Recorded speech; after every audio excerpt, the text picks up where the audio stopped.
Hello, my name is Scarlett. I am a student of English, and I want to tell you about my journey, how I learned to speak smart and learn fast. At first, English felt like a big mountain to climb, but I found a way to make it easy and fun. Let me take you on my journey. You might see yourself in my story. I still remember the first time I tried to speak English in front of others. My hands felt cold, my heart raced, and my mind went completely blank. I had been learning English for months, practicing words, and even memorizing sentences. But when the moment came to speak, nothing came out. I was in my classroom, and my teacher asked me to introduce myself in English. It was a simple task, just my name, where I was from, and something I liked. I had practiced this many times in front of the mirror, but standing there, with everyone's eyes on me, I could feel my face turning red. I opened my mouth, but the words got stuck. The silence felt endless, and I could hear someone whispering in the back of the room. Finally, I mumbled, My name is Scarlett," and then quickly sat down. My classmates giggled, and I felt so embarrassed. That day, I realized something very important. I was not just afraid of speaking English, I was afraid of making mistakes. I was scared that people would laugh at me, that I would say something wrong, or that I would forget my words. Every time I thought about speaking, my mind filled with worries. What if I say the wrong word? What if my pronunciation is bad? What if I sound silly? These thoughts became so strong that I started avoiding English completely. In class, I would pretend to look busy so the teacher wouldn't call on me. When I went to a restaurant and saw an English menu, I would just point at the food instead of saying the name. Even when I heard people speaking English around me, I would stay quiet, afraid that I might say something wrong if I joined in. But deep down, I wanted to change. I wanted to speak fluently. I wanted to express myself clearly and confidently. I didn't want to feel nervous every time I heard someone speaking English. I knew that if I wanted to improve, I had to face my fear. But I didn't know how. Every time I told myself, okay, today I will speak in English, something stopped me. I would open my mouth, but the words wouldn't come out. It felt like I was trapped in a cage of fear, and I didn't know how to break free. One day, something happened that changed everything. I was at a small cafe near my school, and an American tourist walked in.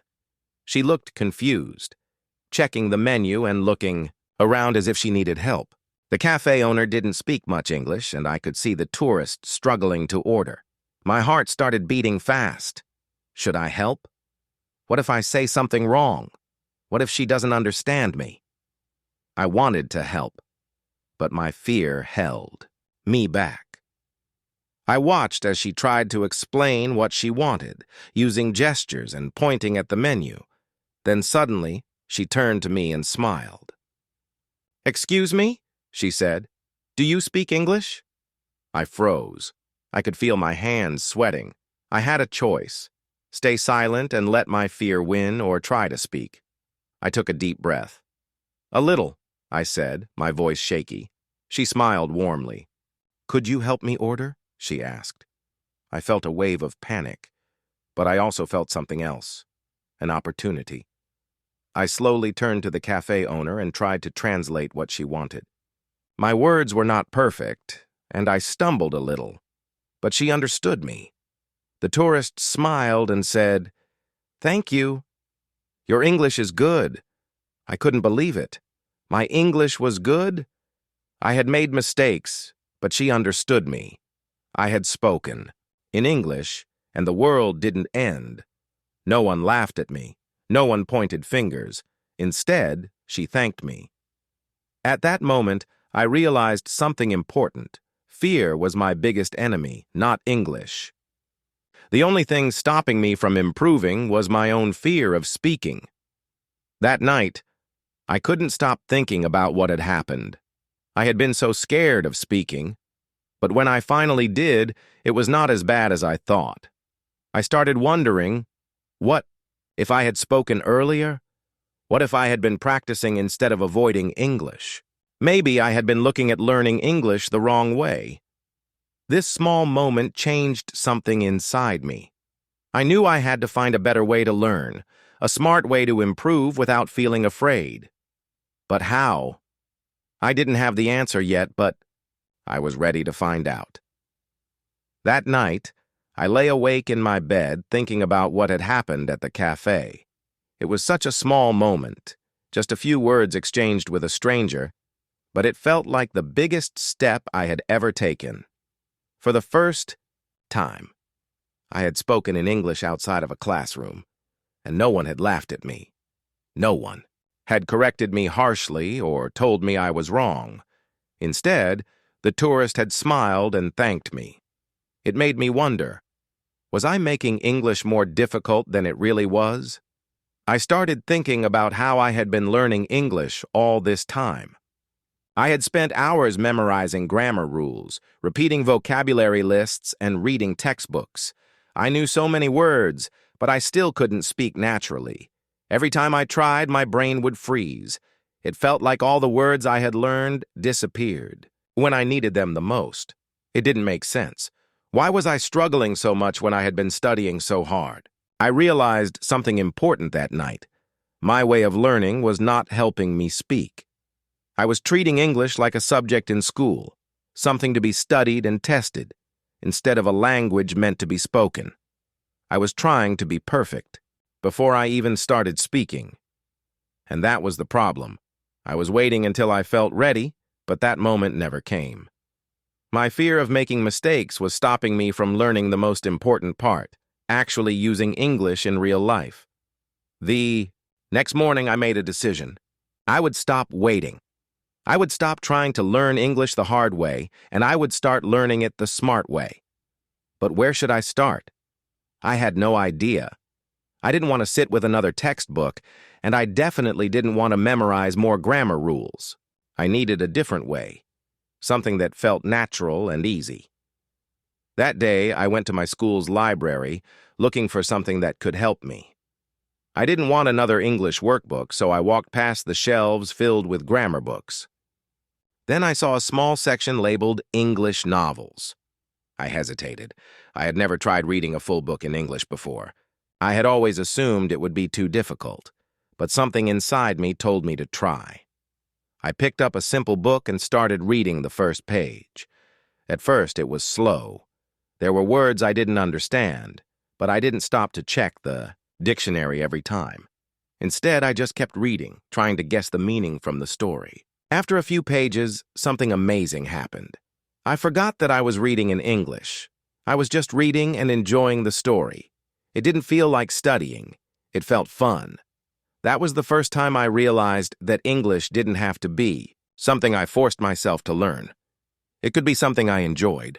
Instead of focusing on rules and mistakes, I could focus on understanding and experiencing the language. Over the next few days, I started thinking of other ways to make learning easier. If reading stories helped me understand English, maybe there were other ways to learn without making it feel like hard work. That's when I had an idea. What if I started listening more? I had always been afraid of listening to native English speakers because they spoke too fast. But what if I just listened without trying to understand every word? That evening, I found an English podcast about daily life conversations. I put on my headphones and pressed play. At first, it felt like noise. The speakers were too fast, and I only caught a few words, but instead of pausing or looking up words, I just let it play. I listened like I would listen to music, just letting the sounds flow in my mind. I did this every day, and something interesting happened. My ears started catching more words. I started recognizing common phrases. The sentences that once sounded like a blur started to make sense. I wasn't forcing myself to memorize anything, yet my brain was learning naturally. I was excited. If reading and listening could help me learn without pressure, what else could I try? One day, while watching an English movie, I had another idea. The characters were speaking naturally, but I noticed they repeated some words and expressions often. I grabbed a notebook and started writing down these phrases. Instead of learning single words, I started learning whole sentences. For example, instead of memorizing the word excited, I wrote down the phrase, "I'm so excited about this." This made a huge difference. When I tried speaking before, I used to translate my thoughts word by word from my native language to English, which made my sentences slow and awkward. But now, I started using ready-made sentences. When someone asked, "How are you?" instead of pausing to think, I could quickly say, "I'm doing great. How about you?" It felt natural. I was finally speaking instead of translating. The real test came when I went back to that same cafe a few weeks later. This time, I was sitting alone, drinking my coffee, when I heard two tourists speaking in English at the table next to me. One of them was struggling to explain something to the waiter. My heart started racing again. Should I help? I hesitated for a moment, but then I remembered everything I had learned. This time I didn't overthink it. I simply turned to them and said, "Do you need some help?" My voice was steady. My words came out naturally. The tourist smiled and said, "Yes, please. That would be great." I helped them order just like I had done before. But this time, I wasn't scared. I didn't freeze. I didn't feel like I was fighting against my fear. I was just speaking, like a normal conversation. When they left, I sat there for a moment, feeling something I hadn't felt before. Confidence. That's when I knew I had found a smart way to learn English. It wasn't about memorizing words or studying grammar endlessly. It was about surrounding myself with English in a way that felt natural. By reading, listening, and picking up useful phrases, I had finally started thinking in English. But there was still one more thing I needed to do. Now that I had built a strong foundation, I had to start using English in my daily life. And that's when I learned the fastest way to improve. After that moment at the cafe, something inside me changed. Speaking English no longer felt like an impossible dream. It still wasn't perfect, and I still made mistakes. But for the first time, I saw that I could do it. I could have real conversations, and people understood me. It wasn't about speaking perfectly. It was about communicating. But I knew I couldn't stop there. If I wanted to really improve, I had to make English a natural part of my life. Learning from books and listening to podcasts had helped me a lot, but I needed something more. I needed to bring English into my daily routine, so I wouldn't have to practice it. I would just live it. That night, I sat in my room and thought about my daily activities. What did I do every day? I woke up, got ready, went to school, came home, did my homework, and spent time with my family. It was all in my native language. That was the problem. If I only used English in my study time, how could I expect to speak it naturally? So I made a decision. I would turn my daily life into an English learning experience. Talking to myself in English. The first thing I tried was something simple, talking to myself in English. It felt silly at first, but I had read that many. Language learners do this to think faster in a new language. So, I gave it a try. The next morning, as I got ready for school, I described everything I was doing in English. Okay, I am brushing my teeth. Now I need to pick out my clothes. Should I wear the blue shirt or the white one? I think I'll wear the blue one today. It felt strange at first, but after a few days it became a habit. I talked to myself while making breakfast, while walking to class, even when doing my homework. At night before bed, I would tell myself about my day in English, like I was having a conversation with a friend. This small change made a huge difference. Before, whenever I wanted to say something in English, I had to think in my native language first and then translate it. But now, I started thinking directly in English. My words came faster, and I didn't hesitate as much when speaking. Changing my phone and apps to English. The next thing I did was change my phone settings to English. At first, it was confusing. Some words were unfamiliar, and I had to guess what they meant. But after a few days, I got used to it. My phone became my little English teacher. Every time I used it, I was reading in English without even trying. Then I took it a step further. I changed all my social media apps to English. Whenever I watched videos, I chose English content. I started following English-speaking creators, reading English comments, and even trying to write my own comments in English. One day, I left a comment on a YouTube video. It was just a simple sentence. "This was really interesting. Thanks for sharing." A few hours later, someone replied, "Glad you liked it. Where are you from?" I felt a little nervous, but I replied. That was the first time I had ever had an online conversation in English. It wasn't long, but it gave me confidence. I realized that English wasn't just something I studied. It was a real language that connected people from all over the world. Finding small ways to speak in real life. Even though I was improving, I knew I still needed more speaking practice. Talking to myself was helpful, but I needed to talk to real people. The problem was, I didn't have native English speakers around me. One day, I was at the grocery store when I heard someone speaking in English. It was a woman asking for help, finding something. My heart started racing. Should I help her? I hesitated, but then I remembered the cafe experience. I had spoken in English before. I could do it again. So I walked over and said, "Excuse me, are you looking for something?" She smiled. "Oh, yes. I'm looking for the baking section." I pointed her in the right direction, and she thanked me. It was such a short conversation, but I felt so proud of myself. I had just spoken English in a natural, real-life situation. From that day on, I looked for more chances to use English in daily life. At school, I started answering questions in English when possible. At restaurants, I practiced ordering in English, even if the waiter spoke my native language. One day, I was at a small bookstore when I saw a tourist struggling to read a sign. I took a deep breath and walked over. "Do you need help?" I asked. She smiled. "Yes." "Could you tell me what this means?"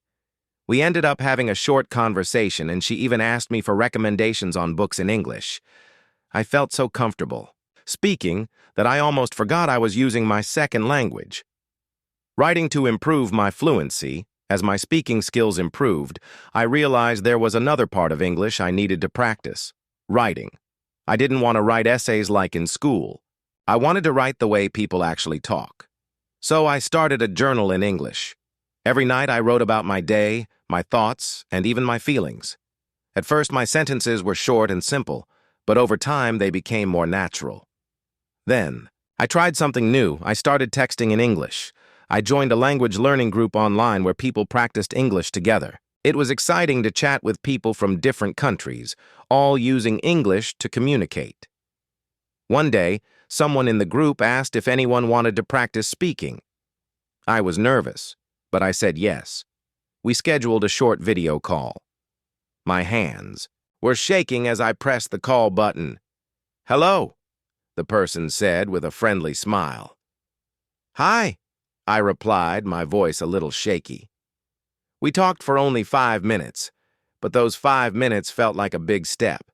I realized that speaking English with a stranger wasn't as scary as I had thought.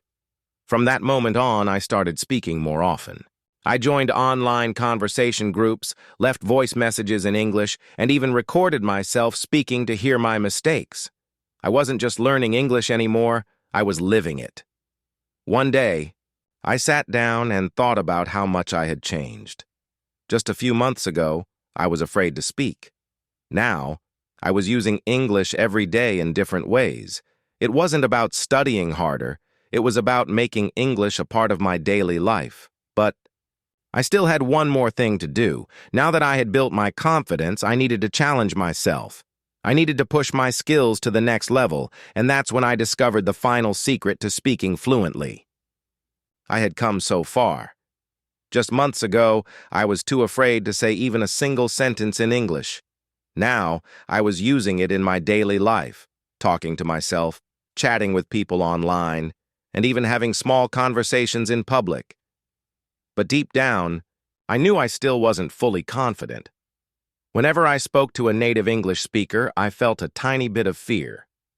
What if I make a mistake? What if they don't understand me? Those thoughts never fully disappeared. I wanted to speak without second-guessing myself. I wanted to feel comfortable using English, just like I did in my own language. So I asked myself, how do I become confident? I thought about it for a long time. Confidence wasn't something I could learn from a book. It wasn't something I could memorize. It had to come from experience. It had to come from doing, from facing my fears again and again until they disappeared. That's when I made a promise to myself. I would push myself to speak English in every possible situation. I wouldn't let fear stop me anymore. Lesson no. Taking. My first big step. Speaking in public one afternoon, I was sitting in the school library reading an English book. The words felt easier now, and I enjoyed the story.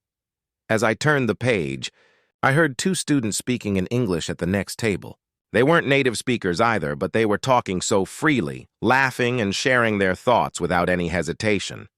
I watched them for a moment, feeling a mix of emotions. I want to speak like that, I thought. They weren't afraid of making mistakes. They were just enjoying the conversation. I took a deep breath and made a decision. I would speak to them. Slowly, I walked over. My heart was pounding, but I reminded myself, this is your chance. Hi, I said with a small smile. I heard you talking in English. Can I join? They looked at me in surprise, but then one of them smiled. Of course. We're just practicing our speaking skills. I sat down, nervous but excited. We talked for nearly 30 minutes discussing books, school, and even funny stories about learning English. At first, I was careful with my words, but soon, I stopped thinking so much. The conversation flowed. I even made them laugh a few times. When I left the library that day, I felt something incredible. I had spoken in English without fear. Lesson no. Learning to speak without. Thinking too much, one of the biggest things that held me back was overthinking. Every time I spoke, I tried to make perfect sentences. But I realized that native speakers don't always speak perfectly either. They make small mistakes, repeat words, and use simple phrases. The important thing was not perfection. It was being able to communicate easily. So I tried an experiment. I decided that whenever I spoke in English, I wouldn't pause to find the perfect words.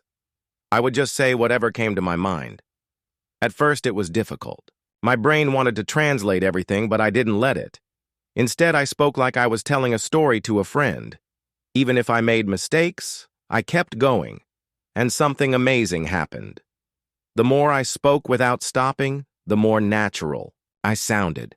My words flowed better, and I didn't feel so nervous. I started using filler words like, you know, actually, well, just like native speakers do. I realized that speaking confidently wasn't about knowing every word. It was about being comfortable with the words I did know. Lesson no. 3. Facing my biggest fear. Talking to a native speaker. One of the biggest challenges for me was speaking with native English speakers. I had spoken to learners, I had joined conversations, but I hadn't had a full, real conversation with someone whose first language was English. That changed one evening at a cafe. I was sitting at a table, studying my English notes when I heard a voice beside me. Excuse me, is this seat taken? I looked up and saw a woman, probably in her 20s, smiling at me. I quickly shook my head. No, you can sit. She thanked me and sat down. For a moment, I hesitated. This was my chance. A real native speaker sitting right next to me. Should I say something? I remembered my promise to myself. I wouldn't let fear stop me. So I took a deep breath and said, "Are you from here?" She looked surprised but smiled. "No, actually, I'm from New York. I'm just visiting." And just like that, we started talking. At first, I was a little nervous. I wasn't sure if I was saying things the right way, but the more we talked, the more I relaxed. She spoke naturally, and I followed along. We talked about travel, food, and even English learning. She told me she loved hearing people speak different languages. When I told her I was learning English, she smiled. "You're doing great," she said. "Honestly, you sound really natural." That was the moment I realized something important. Native speakers don't expect perfection. They just want to understand you. And most of them are happy to talk to people learning their language. By the time she left, I felt different. I had spoken with a native speaker, and I had enjoyed the conversation. The fear was gone. Lesson No. For the final test, giving a presentation in English. A few weeks later, my English teacher gave us a challenge. We had to give a short presentation in English. Before, this would have terrified me, but now I saw it as a chance to prove to myself how far I had come. I prepared my topic and practiced speaking out loud. Instead of memorizing every word, I focused on the ideas. I knew that confidence didn't come from remembering perfect sentences. It came from believing in yourself. On the day of the presentation, I stood in front of the class. I felt a small nervous energy, but I didn't let it stop me. I took a deep breath and started speaking. And to my surprise, the words came easily. I didn't rush, I didn't freeze, I just spoke. When I finished, my classmates clapped, and my teacher smiled. That was the moment I knew. I wasn't just learning English anymore. I was speaking it, looking. Back on my journey, I realized something important. The key to learning fast wasn't studying harder. It wasn't memorizing more words or doing more exercises. It was confidence. Once I stopped being afraid, everything changed. My words flowed better, my sentences sounded more natural, and I actually enjoyed speaking English. So if you want to speak smart and learn fast, remember this. Confidence is the key. Don't wait for the perfect moment. Don't wait until you think you're ready. Just start speaking. Make mistakes. Learn from them. And most importantly, keep going. Because one day you'll look back and realize you're not just learning English anymore. You're speaking it